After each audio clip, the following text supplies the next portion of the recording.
শেষে মৃত্যু হলো ওই বাড়ির একজনের। বৃহস্পতিবার রাতে জলপাইগুড়ি জেলার চাপাডাঙ্গায় ঘটনাটি ঘটেছে। বিপর্যয় ভাসিয়ে নিয়ে গেছে বহু কিছু, বাড়ি গাড়ি আসবাবপত্র, টাকা পয়সা, কোনো কিছুই আর নেই। শত শত গাড়ি মাটির তলায়। সেনাবাহিনীর পুরো ক্যাম্প তিস্তার পরির গর্ভে। একতলা দুতলা পর্যন্ত মাটিতে চাপা পড়েছে। বহু প্রাণ চলে গেছে, বহু নিখোঁজ। ভেসে ভেসে তার সমতলে এসেছে একের পর এক বিষয়। এখন শুধু নানা যন্ত্রাংশের ছড়াছড়ি। গাড়ি বাড়ি আসবাবপত্র কোনো কিছুই যেন বাদ নেই। গাড়ি ঘুরি বার মাঝে ফাইতেছে জলের মধ্যে উড়ে উড়ে ঠিক করে চালাই।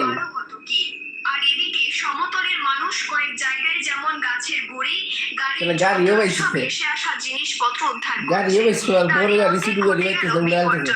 তিস্তা নদী থেকে উদ্ধার করা অচেনা এক ধাতব বস্তু বাড়ি নিয়ে যায়, তারপরে সেই জিনিসটি বিস্ফোরণ ঘটে।